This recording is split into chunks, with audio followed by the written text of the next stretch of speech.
So welcome to the SCSA Podcast Network. This is the interviews with Richard Windmann. On this episode, we are interviewing Bob Hoatson. He's a former priest and a very fearless, longtime advocate and supporter for victims and survivors of childhood sex abuse. And welcome to the show, Bob. Thank you, Richard. It's an honor to be here. Great to have you. So you had an event today. Do you want to talk first off, before we go any further? Can you give our listeners and viewers a little bit of information about your background, where you came from, and what you do now? Sure. Richard, I grew up in a town called West Orange, New Jersey. Mm-hmm. And believe it or not, throughout my life, I was sexually abused by 9 different people. Oh, my God. Starting at the age of 2 or 3 and lasting until I was 30. I went to a Catholic grammar school. My parish priest sexually abused me. The custodian of the school abused me. A recreation parks supervisor abused me when my family was a member of a swim club. And I used to love to be there. And very often my mother would let me be there by myself or with other kids because there was plenty of supervision, et cetera. But we would go over to the park next door, and the supervisor there brought me into the bathroom and abused me. So that was around the age of 9. The priest and the custodian, I was around 11 and 12. So I should have mentioned the parks director first.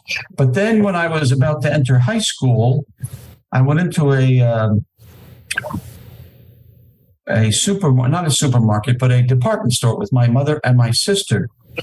And I told my mother I had to run to the men's room, and I did.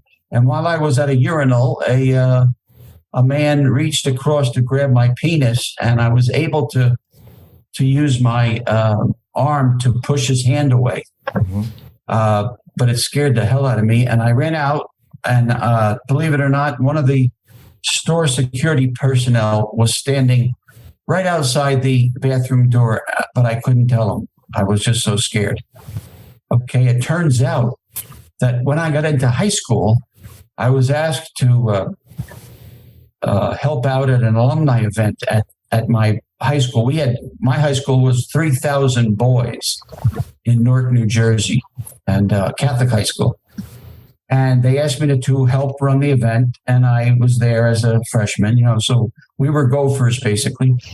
Well, I go into the cafeteria where the reunion's being held, and there's hundreds of alumni there.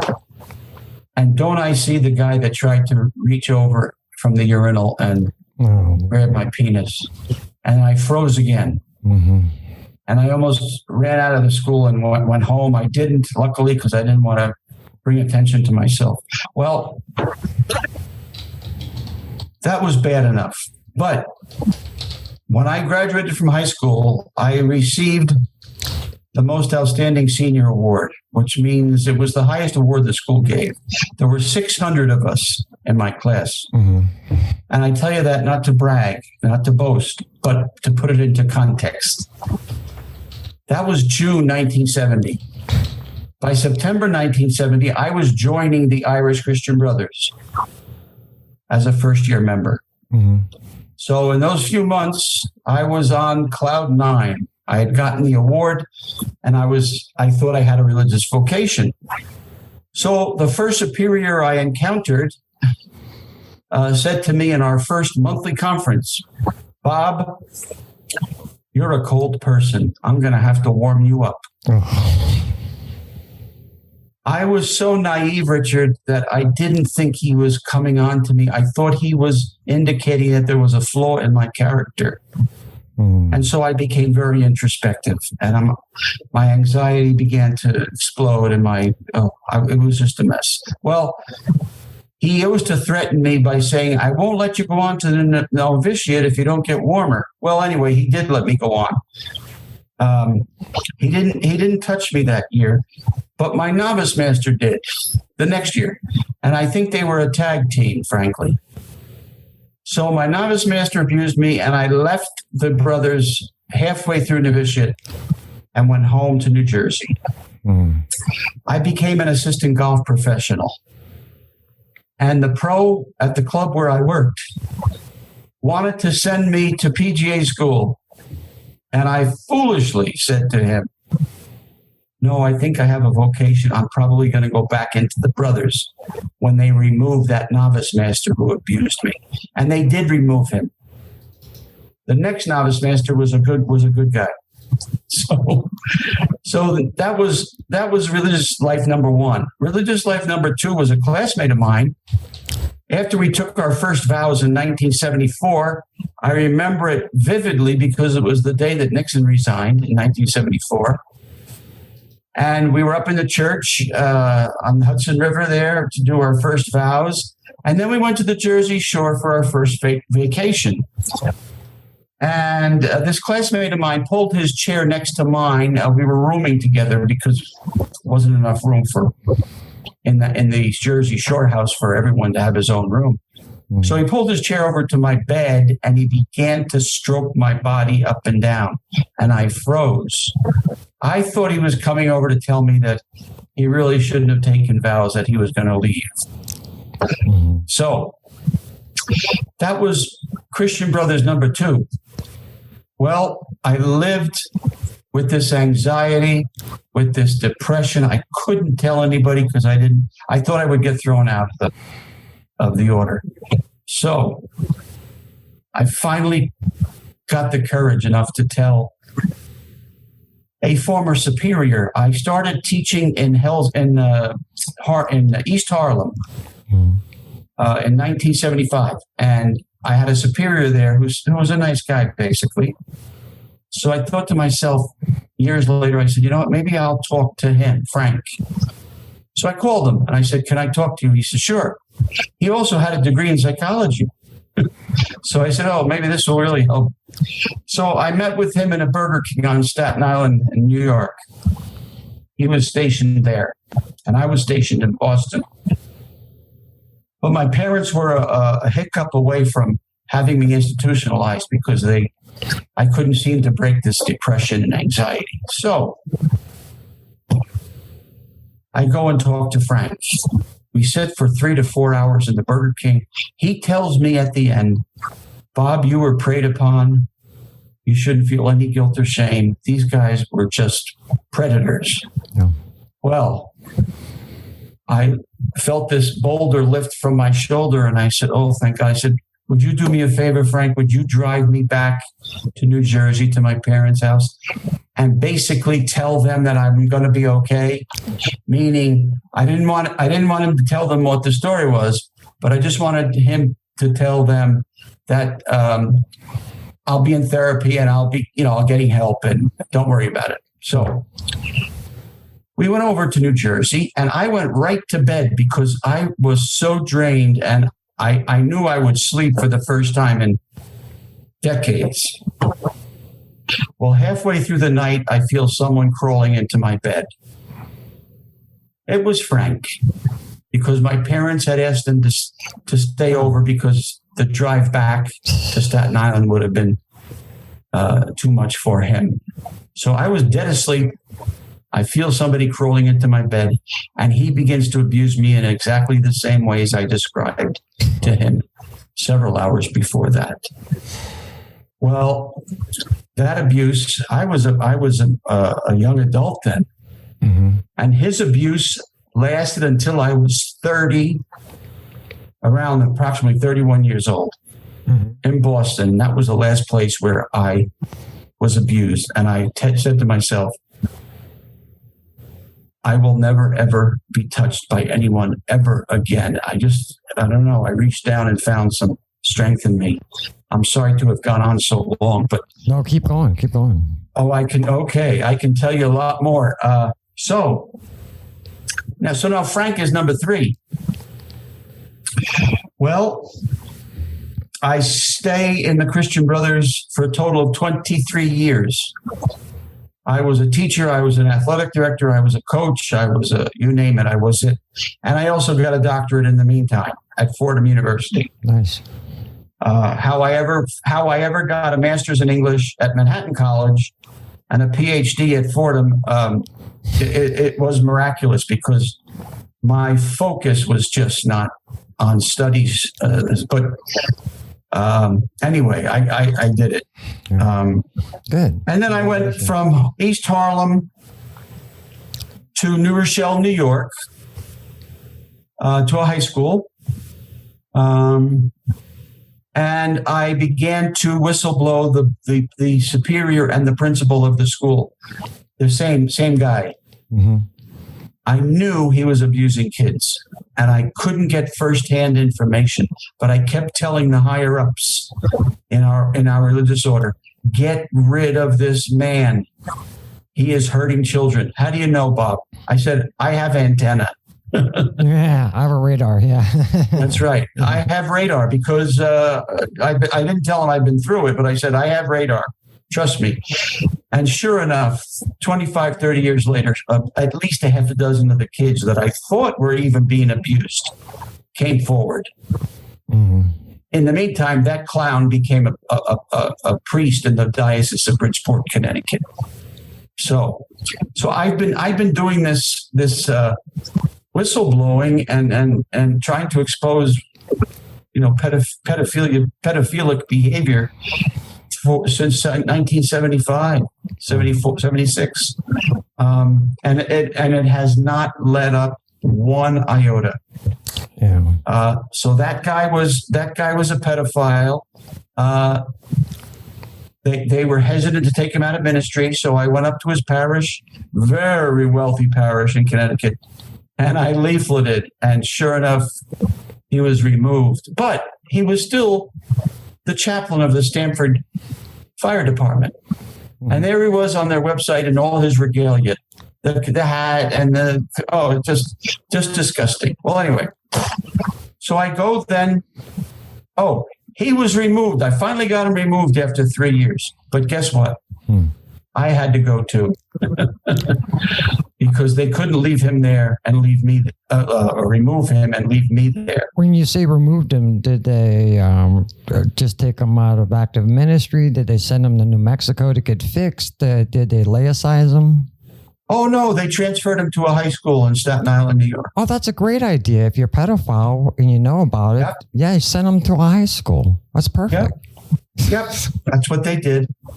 And then he left from there and became a priest. And by the way, he was accused in 2 high schools in Connecticut of sexually abusing children. Wow. Minors, I should say, teenagers. So I go from New Rochelle, New York, and where they sent him to a big, beautiful school in Staten Island, and I was sent to Harlem to a very, very tough inner city school. So that was my punish. See, they punish in other words, keep your mouth shut, Bob, and you won't be transferred to. Mm-hmm. Right. But I loved Harlem. I loved the kids. I got involved. Believe it or not, I was on the Harlem Area Pastoral Council with none other than Bishop Theodore McCarrick. Oh my God. No. Yes, that's how far back we go. Wow. 1979. Wow. Yeah. So McCarrick soon after was named the first bishop of Metuchen, New Jersey in 81. So, but anyway, so now I'm in Harlem, and I go from Harlem. I'm doing my doctorate at the same time. So then I was transferred to Boston, and I'm not in Boston a week. And the headmaster is in the community room with a priest that I had already been introduced to when I was in the novitiate, because that school, Catholic Memorial, brought their football team to our novitiate grounds to do their summer workouts. Mm-hmm. So, Monsignor Fred Ryan. Oh, hi, Monsignor, how are you? Good. Listen, Brother Timothy, he was the headmaster. I think Brother Hoatson would be a very good person to be the moderator of the football program. So the headmaster said, yeah, it's fine with me if he wants to. I said, sure. I'll get to know the kids pretty quickly because school hadn't even started yet. Mm. Well, this began how do I put it? It was a journey to try and save some of the kids in that school because this man was a serial pedophile. And I knew it almost immediately. What he would do is the head coach said to me, you know what I really need you to do, Brother Bob, is to if you could just sort of like keep your eye on the locker room area, because we have over 100 kids on the football program, and then the soccer program comes in, and I'm afraid, kids fooling around and they're slapping towels and they're, running up and down. So I said, okay, I'll stand by the door. And so I did. And one of the captains of the football team turned to me one day and said to me, hey, are you like all the others? And I said, what? I said, I don't know what you mean, Paul. And he didn't go any further. Mm. And then I said, what? I wonder if he's talking about weirdo, brothers or weirdo. Mm-hmm. So sure enough, in comes the moderator of the soccer program. And he was a brother too. Mm-hmm. And I hear the kids, all of a sudden they start going, woo, woo, woo, woo. And that was the signal that Brother Paramo was in the locker room. And he was known as Brother Pecker Checker. I've heard that before. Yeah. Yeah. And he would walk through the locker room and he would check out the shower room. Well, anyway, one day I'm standing there and this priest who used to come around to practices, he used to be the chaplain of the school and then Cardinal Law of happy memory made him the vice chancellor of the Archdiocese of Boston. So he was no longer in our school technically, but he came. So I was standing at the door of the locker room when this priest walks in with a camera around his neck. I guess he was taking pictures outside on the football field. He didn't take any when I saw them. Mm-hmm. But he walked into the locker room, went through the locker room and into the shower room. And I went, whoa, whoa, whoa. I called over one of the senior players. You see, I'd only been there like 2 weeks. Mm-hmm. So I didn't know what. So I just said, excuse me, can you tell me why Father Fred is in the shower room? Oh, yeah. He goes in because Jimmy has a bad back. And he massages his back when he's in there. I said, what? So I immediately went to the headmaster and I told him, we have to get rid of this guy. Mm-hmm. And he said, oh, no, we can't. He's the most respected priest around here. He says he marries all of our alumni. He does the funerals of their parents and grandparents. He baptizes the babies of alumni. Oh, and he's a great advocate for us with Cardinal Law. Mm-hmm. I said, he's a creep.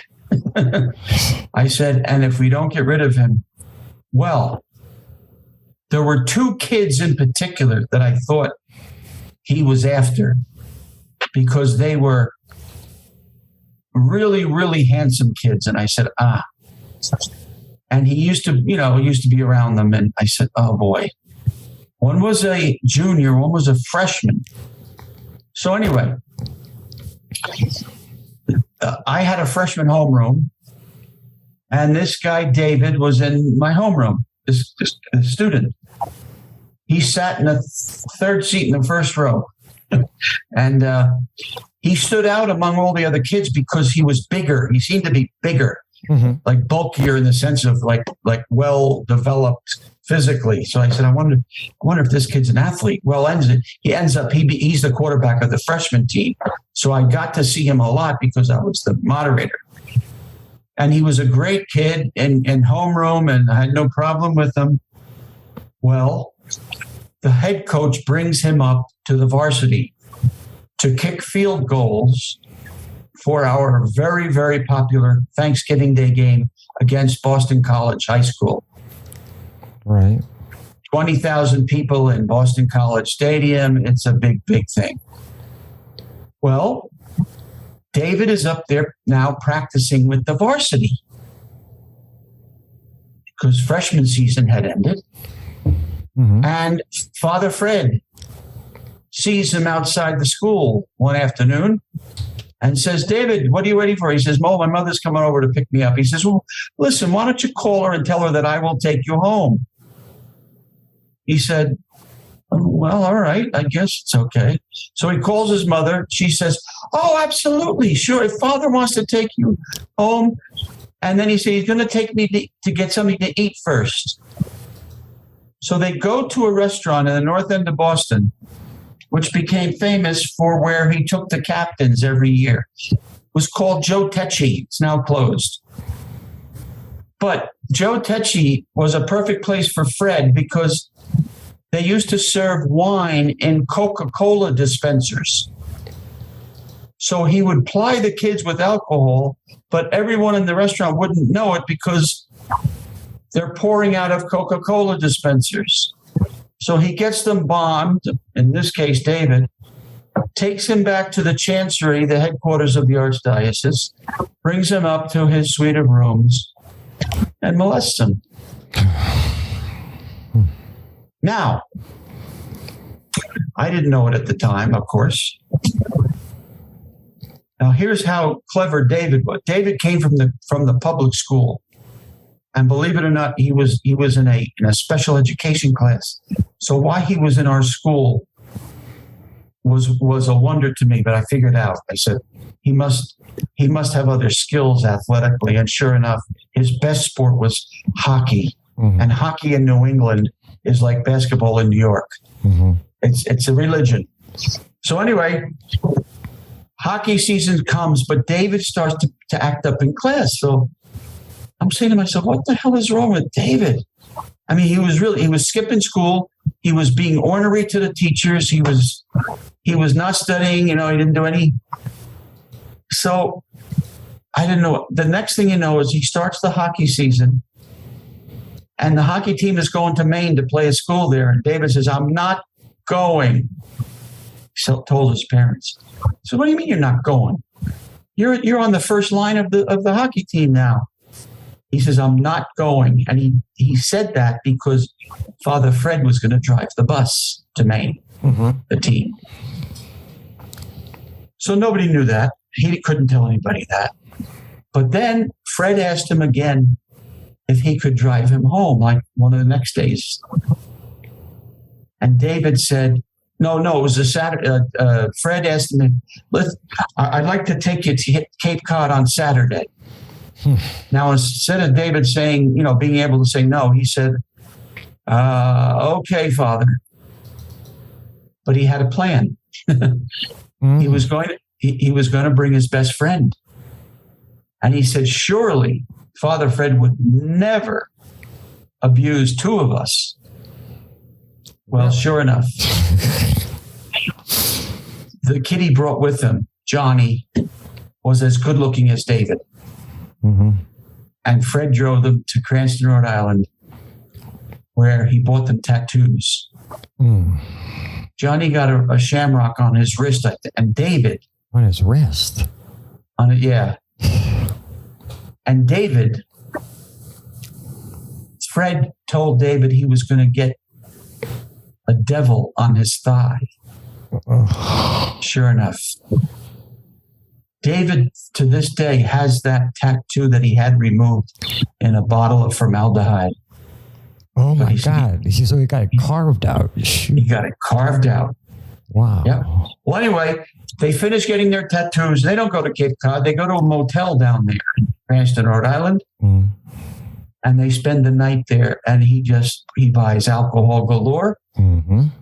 Now, this is very interesting because it's a little bit,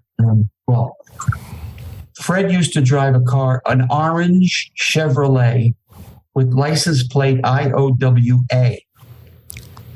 Iowa is where Fred originally came from. Mm-hmm. So his car was very visible, very known to a lot of people. So Fred took each of the two guys into the bathroom in the hotel and had his way with them. Then Fred was drinking too. and he goes onto the bed and he passes out or he goes to sleep. So these guys poured potato chips all over him and then urinate on him. Jeez. And then they're ready to kill him. They're talking about killing him. And they said, you know what? We can't kill him because of his car. They'll know right away. No, we won't be able to hide that car well enough. Right. So anyway, they wake up the next morning and they drive back to Boston.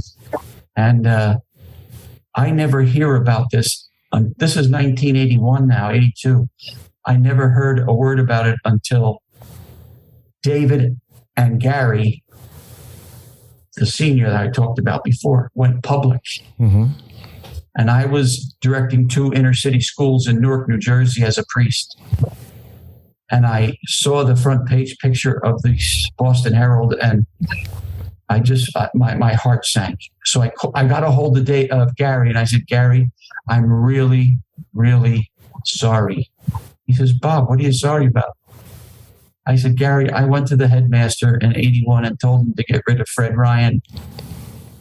And I said, I should have screamed more loudly. Mm-hmm. He said, well, that wasn't your fault. So I said, Gary, can I ask you a question? Sure, he says. He says, what about David? Have you heard anything about David? He says, Bob, you're not going to believe this. I am sitting outside his house in my car. I said, what do you mean? He said, as soon as David saw me on television, he called me and said, Gary, me too. Mm-hmm. So I said, well, you know what I'll do? I will come to Boston once a week on my day off, and I will help you guys if that's what you would prefer. And they said, absolutely, please, whatever you can do. And that really led to the founding of Road to Recovery. That was going to be my next question. Which is our nonprofit. Yeah. And so since then, since 2002, 2003, when I heard about all this stuff breaking in Boston, I said, wait a minute, this is my ministry now. I said, we've got to help these people get through. Mm-hmm. David was addicted. Gary was addicted. They both had families. I mean, it was just a mess. Well, it was the greatest experience of my life because these 2 guys helped me then to come forward and tell my story. Wow. Funny how that happens, huh? So it took my students to teach me, not to be afraid to tell the truth. So let me ask you this. You've been through an awful lot. You persevered, became a priest anyway. I get you eventually left. But let me ask you, after going through all of that, how do you keep your faith? Well, here people ask me that all the time, and I say, my faith has never been stronger. My religion has never been weaker. So here's what I needed to after 23 years as a priest and 23 years as a brother and 11 years as a priest. I said to myself, I had it all wrong. I was brainwashed to believe that. All of the things that we were taught as kids in Catholicism. I said, no, God is within. God is within. So when I was working with Gary and David, I was doing God's ministry. I was doing Jesus' ministry. Mm-hmm. And I didn't need the building. I didn't need the middleman. Right. So no, I don't practice except with victims, with people who are looking for justice, etc. And isn't that what Jesus' ministry was all about? Mm-hmm. Yeah. And the people that we're supposed to trust are the most corrupt people in the world. Yeah, what we do is, do you know Father Rosard Biernat, the whistleblower priest in Buffalo? Yes. He holds a survivor mass for us every Sunday at 11 a.m. on Sunday. It's a survivors mass. So for all of those survivors that can't go back into that building, but they want a priest that they can trust. That's how we keep our spirituality going. Is it on Zoom? Yeah, it is. Mm-hmm. Oh, you do it on Zoom? Mm-hmm. Yeah, and he has still not gotten an assignment? Nope. Wow. And he probably won't. You know how that goes. Yeah. He's better off. He's much better off. Yeah. Because once I was fired in 2003, I testified before the New York State Legislature. Mm-hmm. This is shortly after I began working with David and Gary. Mm-hmm. And I said, I've had enough. I was abused in 5 different counties in New York State. So when I heard about a subcommittee that was meeting to discuss child sex abuse, I said, I'm going. Mm-hmm. And I testified. And I called for the resignation of any bishop who has covered up any kind of sexual abuse. Well, 3 days later, my bishop called me in and fired me from my ministry of helping 2 inner city schools survive in Newark. So, what do you think about when the church is confronted with these things and we expect a pastoral response, but we don't get it? How frustrating is that? It used to be frustrating a great deal, but you know what? It's not possible. The bishops are incapable of being pastoral. They're like the lower level mafia who take orders from the top. Right. And pastoral ministry is no part of it. It's all you do. You don't tell on me, I won't tell on you. It's we've got to keep our coffers filled, or else the boss will. It's as I said at the workshop we had in Boston a few weeks ago. There's no hope for the institutional church. There's no hope. It's corrupt to the core. Yeah, I know if Jesus was here, he wouldn't recognize his bride. What a sad day, huh? That's right. Wow. But you see, that's my model. I just keep saying, God was a smart God. He sent somebody here to show us how to do it. And we killed him. Yep. And we've killed everybody since who has tried to tell us, the way, the truth, and the life, Father Bernat in Buffalo. He told the truth. Well, they killed him. They strangled him. Yeah. They strangled me. I could name several other priests. Mark White. It goes on and on. Mark Father White. Altman. It just goes on and on. Yes. Wow. So tell us what you were doing in Syracuse today. In Syracuse today, I was protesting the papal visit to Canada. The Bishop of Syracuse wants to talk to Pope Francis about the indigenous peoples. And we're skeptically lauding his, or complimenting his effort. He wants to talk to the Pope so the Pope can get rid of some ancient documents that put the indigenous people in very, very oppressive states. But my point is, we keep talking and talking and talking. And he apologized 100 times. I watched I watched the Mass from Edmonton. I watched the original session with the indigenous people when he first arrived.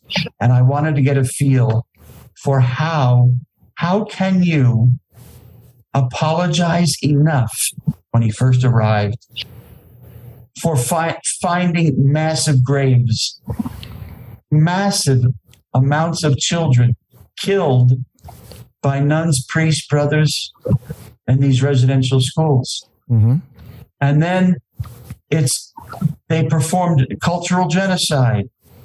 They wouldn't let them use their own language. They had to learn the Hail Mary and the Our Father, etc. And one lady was interviewed who said, I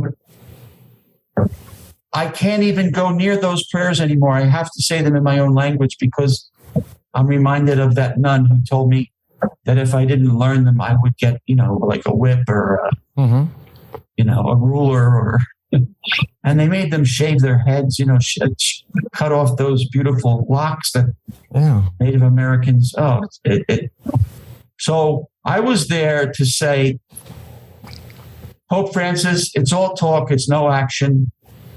Number one, you should have brought all the files with you, or had the Canadian bishops give you the files on all of those schools and release them to the public, especially these people, so we can find out what really happened there and what cover-up took place. Number two, I said, now this is kind of colloquial, but I said, you didn't bring your checkbook, did you, Pope Francis? Now they've said, well, they've given tens of millions of dollars to the indigenous peoples. I said, yeah. Do you know how much money has been spent in the United States?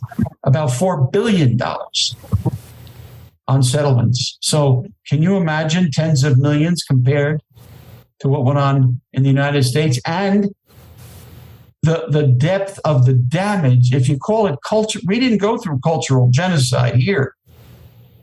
That was taking people's whole mind, bodies, and souls and destroying them.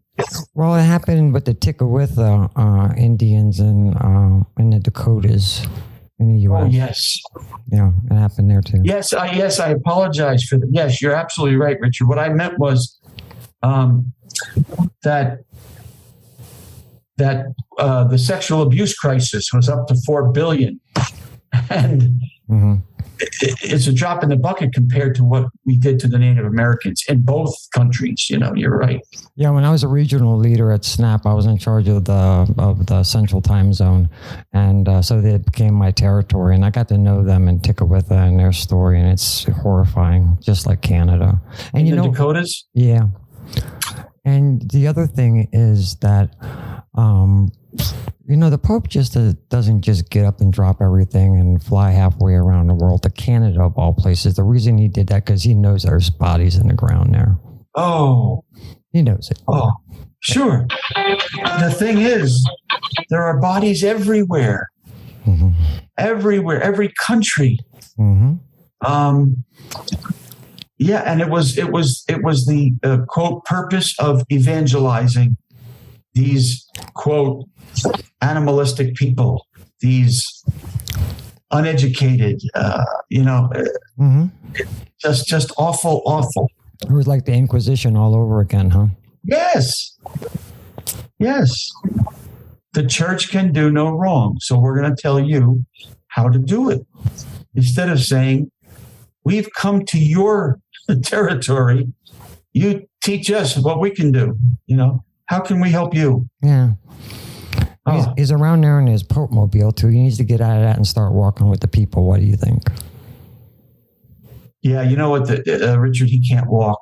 Oh, that's right. That's right. He's sick. He can't walk at all. And I don't understand that either. Why can't he get a knee replacement? Or I get needles in my knees for the arthritis. I don't know why that knee is so. I mean, he literally maybe shuffles an inch or two, and just it's sad to watch. Yeah, no. And I wouldn't doubt that this might be his last trip, and then he'll resign. Yeah, there's rumors of resignation. Can you give us a little background on that? What have you heard? Well, he's to the point, he has said that if I ever resigned, I would spend my life hearing confessions and working with the poor. So he seems to be voicing some of the things or plans that he has for himself in his head.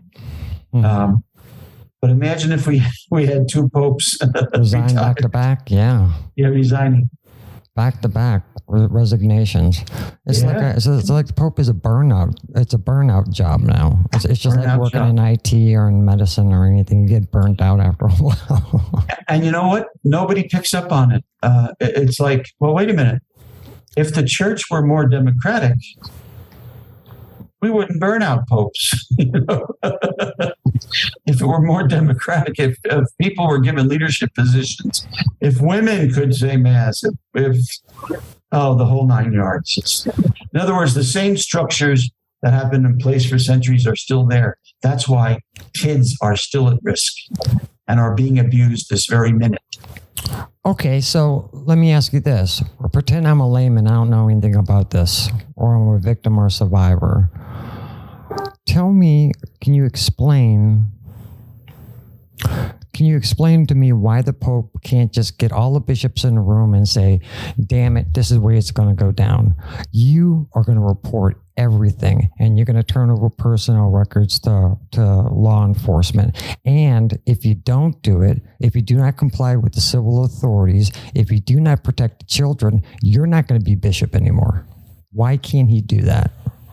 He can do that. He has tried to do that.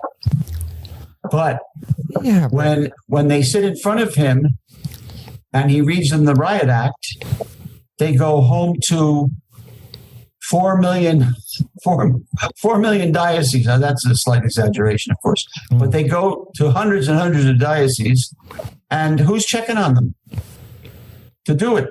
Mm-hmm. And that's a big part of it. Like he told the bishops the Latin Mass is to go out. No diocese is to have a Latin Mass celebrated. That's crazy. And guess what? Mm-hmm. Well, Cardinal Wilton Gregory came out the other day and said there will be no Latin Masses in the Archdiocese of Washington, D.C. Mm-hmm. Well, how? That's not possible. They're going to... It's just so stupid. Mm-hmm. Wow. So, in other words, let people worship the way they want to worship. We all don't have to walk in lockstep, but that's what they tried to do. Mm-hmm. I think that we can both agree that the church is in a great decline right now. But you seem really pessimistic on the future of the church. Do you really see it declining to nothing, or? Yes. If changes are not radically implemented, what I mean by that is we know what happened in the past relative to childhood sexual abuse by clergy. So we have pretty good statistics and data on that. Well, what's going to change that? Mm-hmm. What's going to change that is a radical revision of the way the church operates. Mm-hmm. And right now, there is no desire on their part to change anything. When I was in the seminary, I was 42 years old when I went into the seminary. A seminarian came to me one day. Actually, it was called pub night. You know how the kids, the secular kids, go out on Thursday nights to the bars. At least in the greater Northeast. I don't know about anywhere else. But we were on the campus of Seton Hall University, and the rector of the seminary called it pub night. So he would order pizza and beer and wine, blah, blah, blah, blah. Well, there was a young seminarian there. I thought he was young. And he came over to my table and he sat down and he says, "Hey, weren't you the guy who was a golf professional in the early days?" I said, "Yes, that's correct." He says, I would love to learn." I said, "Yeah, I don't mind teaching you." Mm-hmm. So on Sunday afternoons, when we had finished all of our duties, we would go out to a local golf course and play, and I would give him lessons. Well, we came back one day from playing, and I said, "Do you want to go over to the student center and grab a bite to eat?" He says, "Yes." So I said, "Well, I'm going to go shower and, change my clothes, etc." I said, "Why don't I knock on your door when I'm finished and we'll go over?" He said, "Okay." So I finish showering, etc. I go down to his room, I knock, and he says, "I'm not quite ready yet, come on in." So I go in, I sit on his couch, and it was a Sunday. So I turned on the golf tournament that was on that afternoon.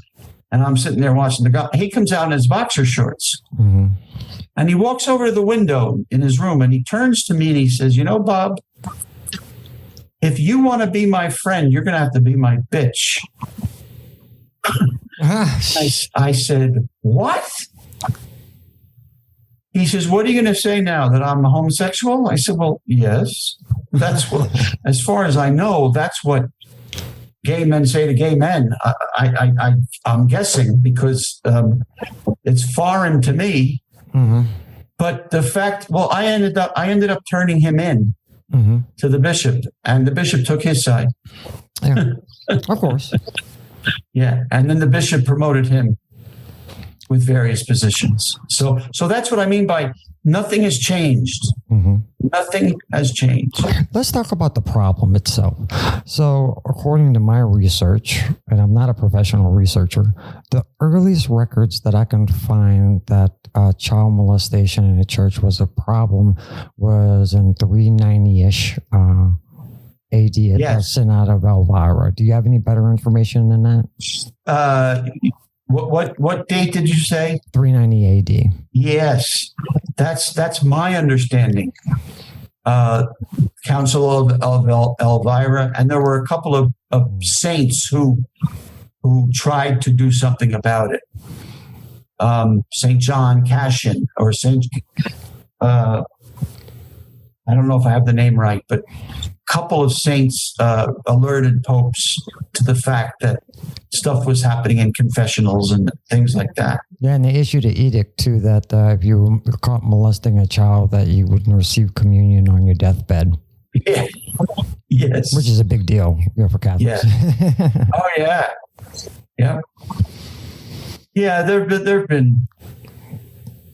It's been going on, forever. And then, of course, when the Middle Ages came and they banned people from being married, priests from being married. Mm-hmm.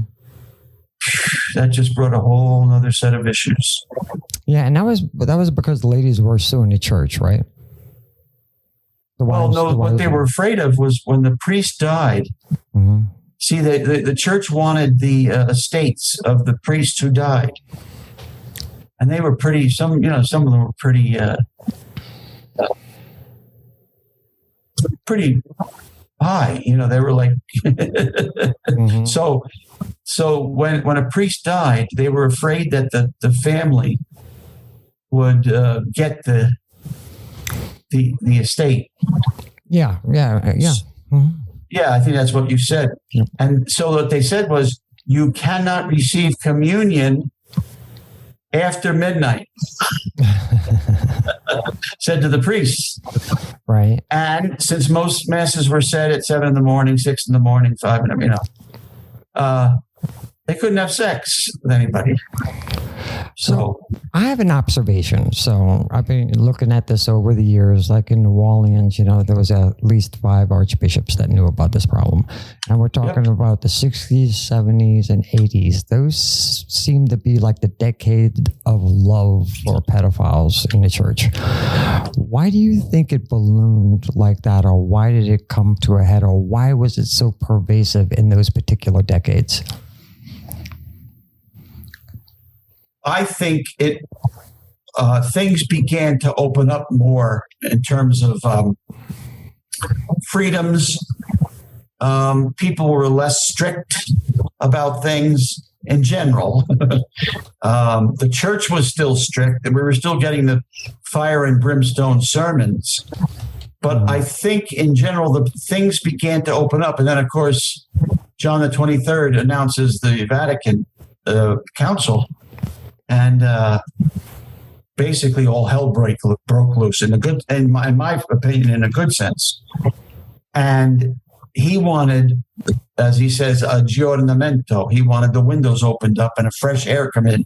Mm-hmm. And I think once priests got more freedom, they began to develop their own little manipulative actions, and they could take altar boys down to the Jersey Shore or to the lake, or and they were it was okay. They didn't even have to ask the pastor's permission. So I think things in general opened up, and I think men saw that. Secular men saw that and said, that's a nice place where I can hide. I can hide my sexuality. I can maybe act out a little bit or more. And I think it was an attraction for pedophiles. Do you think crimen solicitonis had anything to do with it? 1962. Yep.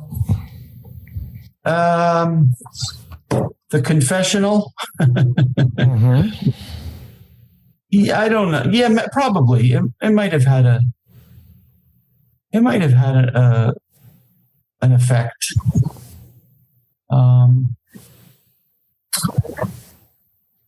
So, I'm not at a loss. I'm just looking for the way to word it. This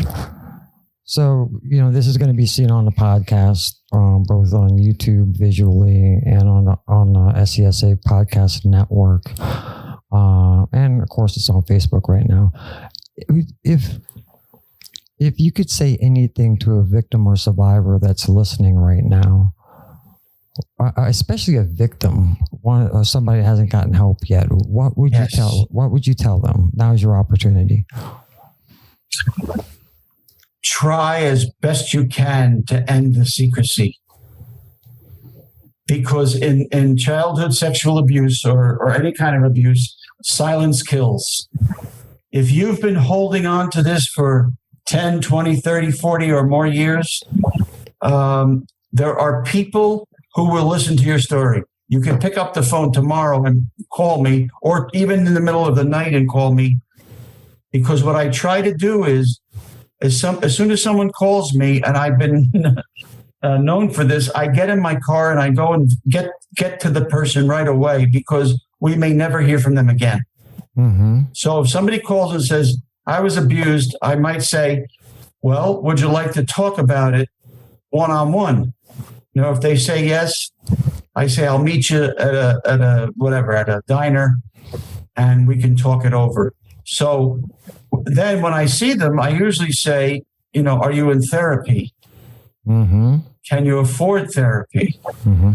Do you have any outlets to therapy, like through the mental health services in your town, or how are you doing financially? So Road to Recovery says basically we serve victims wherever they are and whatever they need. So I may never get to therapy. I may have to stop at, where are you living? Oh, I'm living on the street. I said, okay, can we put you up for a week while we investigate how you can get maybe access to services of the local county, local town, or somebody will call from prison, or I'll get a letter from prison, and I go right to the prison and visit. And it's my estimate. I've been in a lot of prisons throughout the country mm-hmm. visiting victims. And it's my opinion that probably 60%, 70% of the men in prison, or maybe the women too, are victims of sexual abuse mm-hmm. or some sort of, So that's what we do. We try to do as best we can. And then fortunate because of our donors, I can send money. I just sent a Western Union to somebody who needed money in order to pay the rent. Mm-hmm. Now I said, we can't do this on a regular basis because sure. We're a small nonprofit, but it's just enough to hold them over for the month. And then I said to them, well, why don't we talk about how we might be able to raise more money for you, through various services. Mm-hmm. I tell the story of a young man from Newark, New Jersey, who ended up in Georgia. His family moved, and he was abused by a priest in a Newark rectory. This man is African American. Well, miraculously, he decided. I went down to Georgia to visit him in prison, and we decided that I would help him do a habeas corpus writ, mm-hmm. And sure enough, he was so smart and he used the library all the time. Well, he wrote the writ, and the Fulton County district attorney bought it. So we got him an attorney, and the attorney called me one day and said, "Can you get down here immediately?" I said, "What do you mean?" He says, I think the judge is going to release Rick to your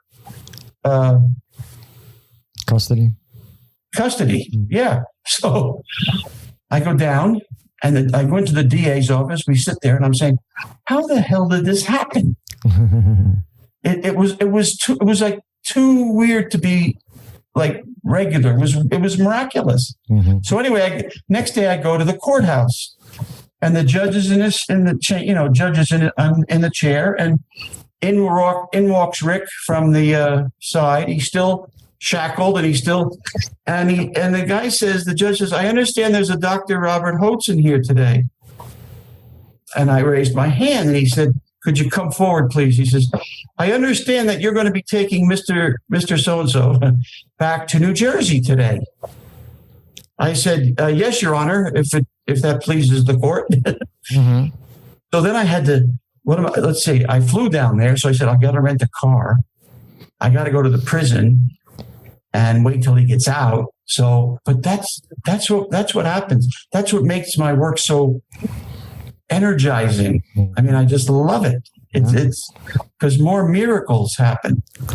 On that note, it's the same question but a different audience. What would you tell up and coming aspiring survivors who might want to become advocates? What would you tell them?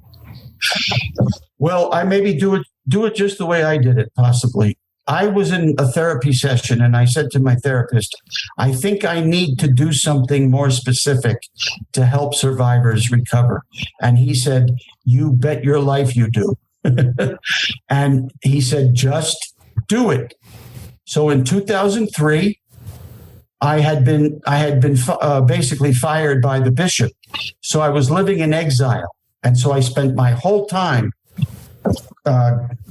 sending letters out to possible donors. Mm-hmm. And we got enough money to begin Road to Recovery. And I swear, if you out there want to do the same thing, it's doable. It really is doable. And we have lasted almost 20 years. And we keep going because of the generosity of people. Mm-hmm. And it's work like none other. It's now a lot of my work too is advocacy. You know, if a victim is not strong enough to go public, him or herself, well, I'll do it. I'll do it for you. Oh, okay. Would you mind demonstrating outside this parish and let the people know that so-and-so abused me? I said, yep, I certainly will. Mm-hmm. And so, things happen like that. Just a number of things. Yeah. It's just, but what I love the contact between the victims and myself, because I am one. Yeah. Of course, nobody understands us like us. You know, my wife, as wonderful as she is, she says that she understands, what I'm going through, but she doesn't really, Right. But I can sit across from a stranger who is molested, and we just know each other. People say to me, "Oh, how do you know the person's telling you the truth?" I said, I can tell, with just like that. Yeah, I said I can sit with somebody for 15 minutes. Yeah. And I said, you know what? In 20 years, no one has hoodwinked me. Yeah. I said, it just, who would lie about this stuff? I know some bogus, complaints have been filed, but in general, it's little cues. Like, every survivor says, if they're telling the truth, that the first thing that happened when it happened is I froze. That's I froze. How about that? And you can't, when you're telling the story, you can't control the nervousness of your hands. You rock back and forth. You can tell who's lying, and they can't control it. They can't control it. Yeah. Well, I was able to become brave enough when I was deposed in a couple of different lawsuits for people. They said to me, "Well, You could have said no to those people in the brothers." I said, "No, I couldn't." I said, because I had a history of abuse. I was vulnerable. It's called vulnerability. I said, and we victims know what vulnerability is. Like no other people know, So. Well, so we're getting towards the end. I'm waiting for some questions on Facebook Live. We had some before, but then we got disconnected. Remember that? Oh, okay. And so I lost all the questions. So if you have a question, on Facebook Live, ask a question. But while we're waiting for that, Bob, is there anything that you want to promote or anything like that? How can people find you? That type of thing. Yeah, our website is www.road-to-recovery.org. And our number is 862-368-2800. It's on 24/7. And don't worry if it's the middle of the night, because if that's when your repressed memory came back, perhaps, or another memory of some other abuse is bothering you to the point where you can't sleep, dial me up. I have been in therapy for 47 years. Mm-hmm. And I probably will be the rest of my life. So don't be hesitant to use the services of therapists. They are wonderful.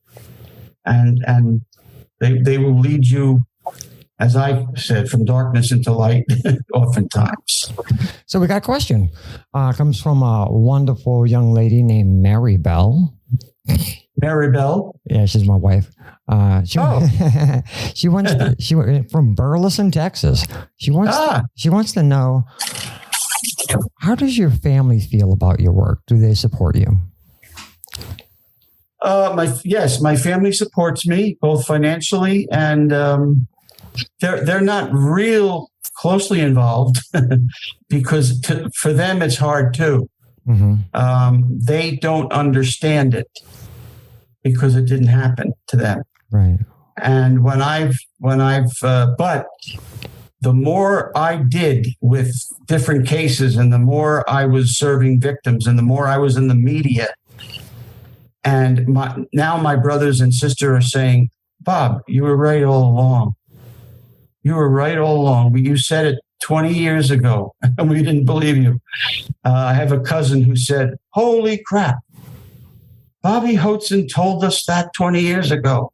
Everything he told us was true. I said, well, it's not that I, want a pat on the back. I said, I hope you now can understand when someone tells you that they were sexually abused, number one, believe them.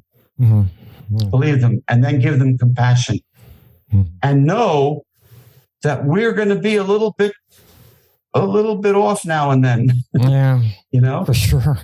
And that's why one of the reasons why relationships are so difficult for victims of sexual abuse. Trust. We don't trust anybody. No, it's a very rare commodity in the survivor community. Right. Yeah. So thank you, Mary Bell, for the question. All right. Ooh, I think we got another one. I think. Well, we already covered that, AJ. So Arthur wants to know, do you believe the RCC will ever reform? Who is that? Arthur Basilis. Mm-hmm. Wants to know? He wants to know, do you think that the Roman Catholic Church will ever reform? No, Arthur. No. It's been how many centuries of corruption, cover-up, obfuscation, destruction of files. No, I don't think the church as it is now will not prevail. There may be, hopefully some other group of people will form. The fastest growing group of people in America right now are former Catholics. Mm-hmm. Yeah. The fastest growing religious sect is former Catholics. So people are escaping. They're not buying it anymore. No? Yeah, I always say that Without the people in the pews, there is no church, and they're leaving in droves. They're leaving in droves. Yeah. My God, what a sad, pathetic way to be, huh? And all I had to do was do the right thing. That's all I had to do. And you would expect that of our religious leaders, our higher moral authorities, right? You would expect that. I don't know about your formation, Bob, but when I was doing my formation as a young Catholic boy, if I told a lie, I was going to hell forever, and that was it.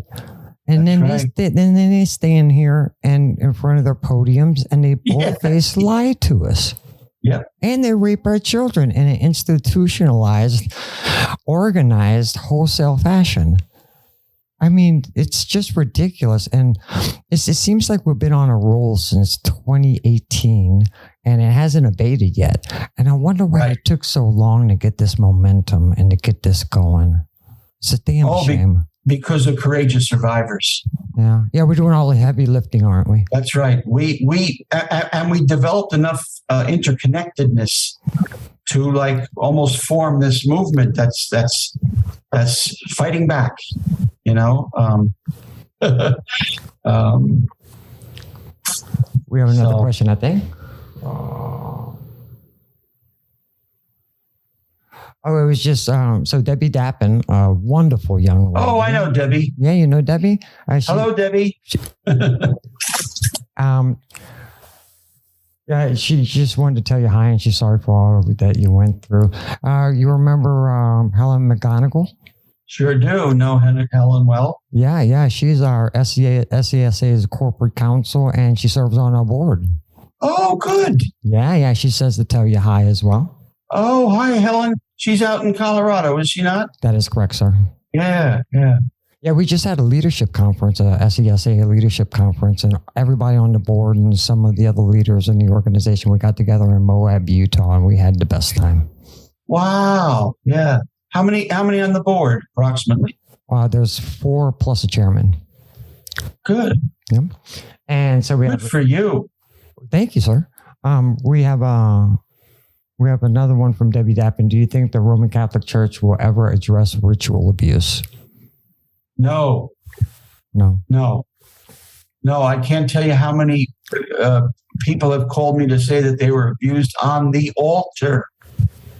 Or in the sacristy. Others have been, abused with crucifixes and rosary beads. And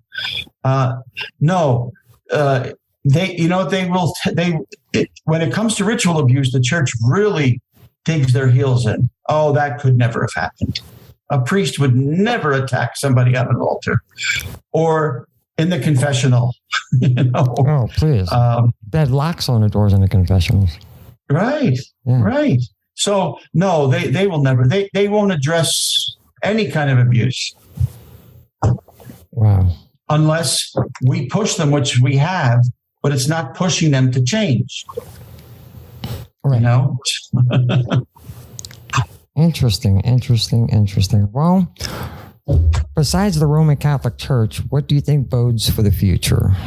We can talk about the movement, where we're going, or I look at this as when computer scientists, I think about game theory all the time, and so there's the finite game, and the finite game is there's players, there's a fixed set of rules, there's an objective, and somebody wins or loses. And in an infinite game, the players change all the time, the rules change all the time. The objective is to keep the game going. And so I think that because pedophiles are never going to go away, never. Right. I think that we're playing an infinite game. And what do you see in the future in that regard? We have to get rid of religions. Religions cause more problems, including wars, and have caused those things since the beginning of time.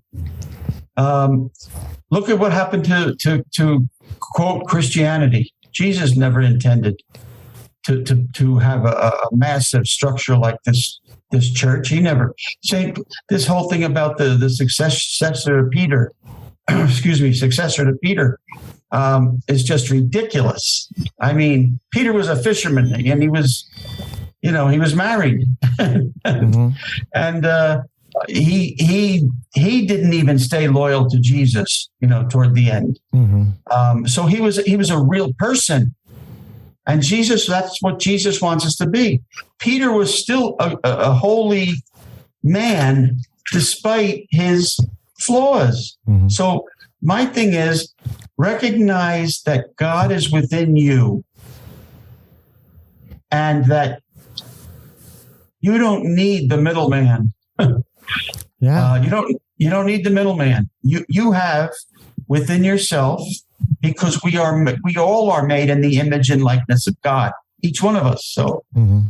why do we have to then go into a club, so to speak, in order to live out our faith?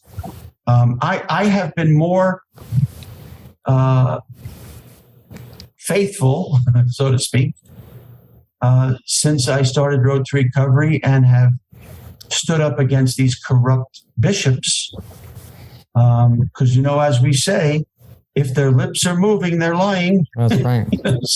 And I'm not going to stand for that. So, and what has taught me that is somewhere in my being. Mm-hmm. I think it's the Holy Spirit, maybe. Mm-hmm. The Holy Spirit has animated me to do something about this corruption. Okay. Well, thank you, Robert, for your time tonight. I know that you had a hectic day and you started early, and I appreciate your wisdom and your time. I know you're busy, so doing this for us is. I thank you so much. Oh, thank you, Richard. This has been a great honor. I hope I didn't talk too long. No, you did fine. You did fine.